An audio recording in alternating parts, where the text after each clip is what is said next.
ভিডিওর এই অংশে শুধুমাত্র আমাদের এইখানে যে পাইগেম উইন্ডোর টেক্সটটা আছে এই টেক্সটার বদলে আমরা আমাদের গেম উইন্ডোর টাইটেল হিসেবে আমাদের মনের মতো একটা টেক্সটকে শো করব। তো চলুন শুরু করা যাক। এখানে আমরা একটা ইনফিনিট লুপ তৈরি করছিলাম, বাট এটা আসলে কি সেটা আমরা কমেন্ট করে রাখি নাই। কমেন্ট করে লিখলেও যা, না লিখলেও তা, কিন্তু পরে লিখলে পরে একটু সুবিধা আছে। তো তার জন্য আমরা এখানে কন্ট্রোল+V দিয়ে মানে আগে থেকে লিখে রাখছিলাম গেম লুপ এই জিনিসটা, সেটা বলে রাখলাম, মানে নিজেকে বলে রাখলাম, যাতে পরবর্তীতে আমরা জাস্ট সার্চ করার মাধ্যমেই এই জায়গাটায় চলে আসতে পারি। এবার আমরা জাস্ট কমেন্ট করলাম, যেহেতু আমরা গেমের ক্যাপশন চেঞ্জ করব অথবা টাইটেল চেঞ্জ করব, তো আমরা লিখলাম টাইটেল অ্যান্ড আইকনটাও চেঞ্জ করে ফেলবো গেমের। তো এখানে যদি আমরা প্রথমে টাইটেল নিয়ে কথা বলি, টাইটেলটা চেঞ্জ করতে চাই, তারপরে আমাদেরকে জাস্ট লিখতে হবে পাইগেম ডট ডিসপ্লে, যেহেতু আমরা ডিসপ্লের ভিতরে চেঞ্জ করব, টাইটেলটা শো করবে, এবং এর মধ্যে আমরা লিখব সেট ক্যাপশন,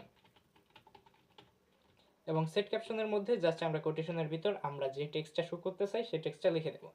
ধর আমরা টেক্সট করতে চাচ্ছি যে স্পেস শুটিং গেম, তো আমরা এখানে লিখলাম স্পেস শুটার গেম, লিখলেও পারো না পারলেও পারো। এখানে আমরা এস এর পরে ও দিয়ে দিছি 3টা, তো দিয়ে দিলাম। এবার যদি রান করাই, তারপরে দেখো এখানে কিন্তু লেখা হচ্ছে স্পেস শুটার গেম। এবার আমরা গেমের পাশে, এই পাশে এখানে স্পেস শুটারের আগে বাম পাশে একটা আইকন কিন্তু তোমরা যারা উইন্ডোজ চালাও তাদের কিন্তু দেখায়।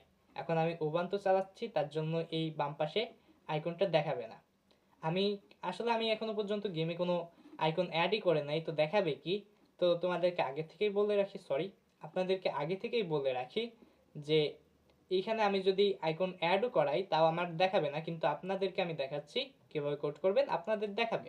কারণ আপনারা উইন্ডোজ ইউজ করেন আর আমি ইউজ করি উবান্টু, তো আমাকে দেখাবে না। তো আগে আপনাদেরকে দেখাই, আমি জানি আমার স্ক্রিনে শো করবে না, বাট আপনাদের শো করবে। তো এখানে আমরা যদি আইকন দেব, তো আইকনটাকে আমি সবার প্রথমে একটা ভ্যারিয়েবলের মধ্যে নিয়ে আসি। ভ্যারিয়েবলের মধ্যে নিয়ে আসার পর জাস্ট আমরা এবার লিখব পাইগেম ডট ইমেজ, যেহেতু আইকনটা হচ্ছে একটা ইমেজ, তারপর জাস্ট আমরা এখানে কি লেখা যায়, ইমেজ লোড, মানে প্রথমে আমরা ভ্যারিয়েবলটার মধ্যে ইমেজটাকে, এই আইকন ভ্যারিয়েবলের মধ্যে আমরা ইমেজটাকে লোড করাবো। এবার জাস্ট আমাদেরকে যে ইমেজটা আছে সেই ইমেজটার লিঙ্কটা দিতে হবে অথবা লোকেশনটা দিতে হবে। তো আমরা আসলে চলুন একটা ইমেজ বা আইকন ডাউনলোড করে নিয়ে আসি সবার প্রথমে। তো আইকনটা ডাউনলোড করার জন্য আমরা চলে আসলাম আমাদের flaticon.com এই ওয়েবসাইটে। এখানে জাস্ট আমরা সার্চ করব হচ্ছে, আমরা যেহেতু স্পেস শুটিং গেম তৈরি করতেছি, তো আইকনটা একটু আমাদের ইসের সাথে তো মিল থাকতেই হবে, গেমের বিষয়ের সাথে। তো আমরা এখানে স্পেস সার্চ করলাম, এখানে অনেকগুলো আইকন আমাদেরকে শো করাবে। তো দেখা যাক, আমরা আমাদের পছন্দ মতো একটা আইকন সিলেক্ট করে রাখি। তো ধরো আমি চাচ্ছি যে আমি এই আইকনটাকে আমাদের গেমের আইকন হিসেবে সেভ করব। এর জন্য জাস্ট আমি এখানে ডাউনলোডে প্রেস করব, অ্যান্ড ডাউনলোডের পর আমরা অবশ্যই পিএনজি ফরম্যাটটাকে সিলেক্ট করে নেব। এবং আমরা যেহেতু ডাউনলোড করব ফ্রি, তার জন্য আমরা এখানে ফ্রিতে সিলেক্ট করব।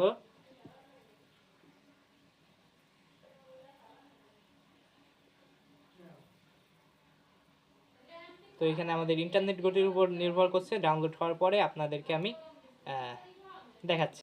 আমাদেরকে এমন একটা জায়গায় নিয়ে চলে আসছে। তো আমরা এখানে কি করব, জাস্ট আমরা এখানে যে পিএনজি তো ডাউনলোড করবই করব, এখান থেকে আমাদের যে পিক্সেল আছে সেই পিক্সেলটাকে আমরা 16 পিক্সেলে নিয়ে নেব। এখানে 16 পিক্সেলে নেওয়ার মূল কারণ হচ্ছে আমরা এটাকে আইকন হিসেবে ইউজ করব। তো এবার ডাউনলোড করি আমরা।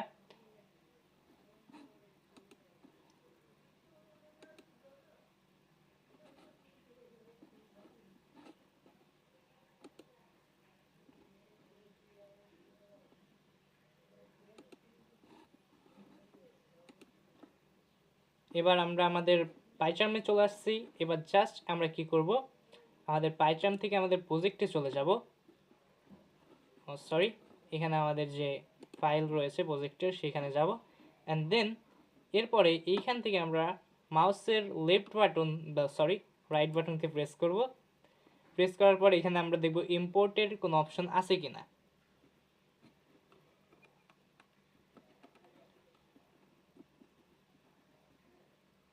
তো এখানে ইম্পোর্টের অপশন এখন খুঁজতে গেলে অনেক সময় লাগবে।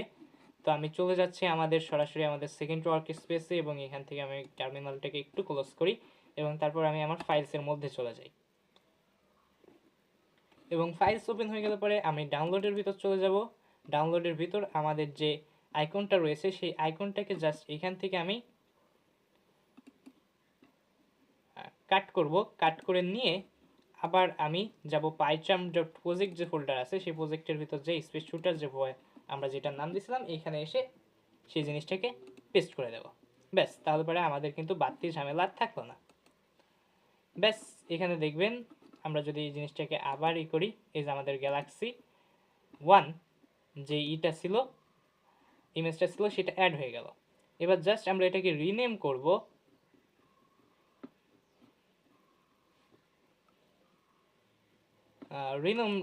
রিনেম টিনেম করার দরকার নেই, আমরা জাস্ট এখানে লিখলাম যে গ্যালাক্সি, বানান ঠিক থাকতে হবে অবশ্যই। এইখানে সাজেশন দিচ্ছে, তো আমরা সাজেশন অনুযায়ী সেট করে দিলাম। ব্যাস, এবার আমাদের ইমেজটাকে কিন্তু আমরা লোড করে ফেললাম। লোড করা হয়ে গেলে পরে আমরা জাস্ট এইখান থেকে লিখব pygame dot display dot set icon, and then just আমরা এখানে যেটার মধ্যে আইকন ভ্যারিয়েবলের মধ্যে ইমেজ, যে ভ্যারিয়েবলটার মধ্যে আমরা এই ইমেজটাকে লোড করেছিলাম সেটার নাম লিখে দেবো। তো আমরা আইকন নামে ভ্যারিয়েবলের মধ্যে রাখছিলাম, তো এখানে লিখে দিলাম আইকন। এবার যদি আমরা প্রোগ্রামটিকে রান করাই,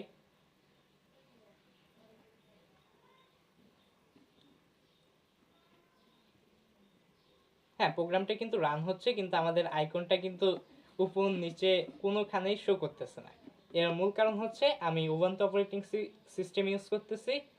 এই কারণ আপনারা যারা উইন্ডোজ ইউজ করতেছেন তাদেরকে ঠিকই শো করাচ্ছে আশা করছি, আর যদি না করে কমেন্টে জানান, আমি আপনাদেরকে সাহায্য করব।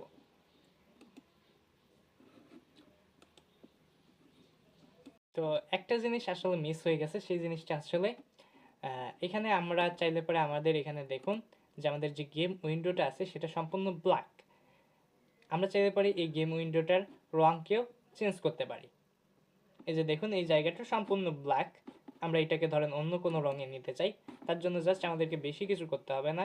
আমরা শুধুমাত্র আমাদের যে ইনফিনিট লুপ ছিল সেই লুপের মধ্যে চলে যাব, এবং লুপের মধ্যে চলে যাওয়ার পর এখানে আমরা জাস্ট লিখে ফেলবো, লুপ থেকে বের হয়ে যায়, ফল লুপের মধ্যে আসি, জাস্ট হোয়াইল লুপের মধ্যে থাকলাম। হোয়াইল লুপের মধ্য থেকে আমরা এখানে আগে কমেন্ট করে লিখে রাখি যে কি করতেছে, আমরা এখানে স্ক্রিন কালার লিখে রাখি, স্ক্রিন কালার। তো স্ক্রিন কালার লেখার পর আমাদেরকে জাস্ট লিখতে হবে স্ক্রিন ডট ফিল।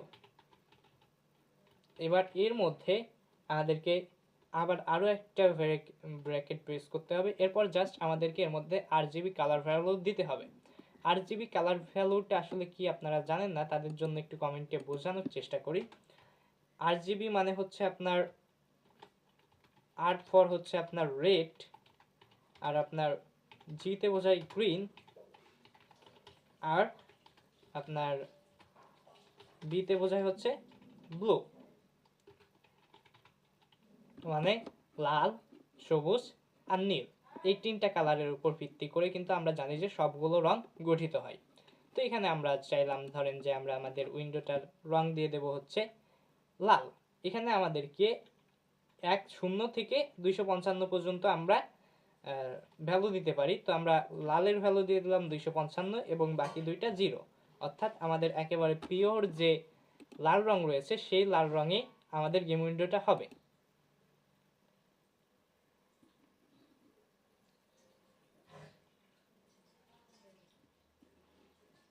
ওকে, দেখতে পাচ্ছেন এটা এখন কালো রয়েছে। এর মূল কারণ হচ্ছে আমরা কিন্তু আমাদের স্ক্রিনটাকে আপডেট করি নাই। স্ক্রিনটাকে আপডেট করতে হলে পরে আমাদেরকে কি করতে হবে, জাস্ট আমরা এখানে লিখব স্ক্রিন, সরি স্ক্রিন না, আমাদের স্ক্রিনটাকে আপডেট করতে হলে পরে ডিসপ্লেকে আপডেট করতে হবে। পাইগেম ডট ডিসপ্লে ডট আপডেট, ব্যাস হয়ে গেল। বাট এখানে দেখেন আমরা কিন্তু একটা ভুল করেই ফেলছি, সেটা হচ্ছে আমরা এখানে দেখেন হোয়াইল লুপের মধ্যে রাখি নাই, হোয়াইল সোজাসুজি লিখে ফেলছি। তো এখানে আমরা ভুল হবে, কোড এরর দেখাবে। তো আমরা এখানে একটা ট্যাব প্রেস করলাম এবং এখানে আরও একটা ট্যাব প্রেস করলাম। ব্যাস, এবার যদি আমরা রান করি,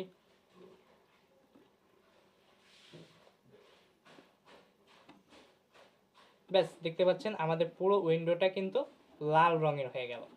এখন আপনারা যদি RGB ভ্যালু না বোঝেন, তাহলে আপনাদেরকে একটা সহজ বুদ্ধি দিই। আপনারা জাস্ট এখানে যে কোনো একটা ব্রাউজারে চলে যাওয়ার চেষ্টা করবেন, লাইক মি। এখান থেকে ধরেন আমি আমার এসে গুগল ক্রোমে আসি, এখানে এসে আপনি একটা নতুন ট্যাব নিলাম, ট্যাব নিয়ে লিখলেন RGB। ব্যাস এইখানে দেখেন RGB কালারের বিভিন্ন ওয়েবসাইট পেয়ে যাবেন। বিভিন্ন ওয়েবসাইট থেকে আপনি RGB কালারের ভ্যালুগুলোকে কপি করে এনে তার মধ্যে পেস্ট করতে পারবেন। কোনো সমস্যা নেই, নিজের পছন্দ মতো কালারের RGB ভ্যালু নিয়ে আসে আপনি এখানে পেস্ট করে দেবেন। ব্যাস এ পর্যন্তই, আর কোনো বিশেষ কোনো কথা নেই।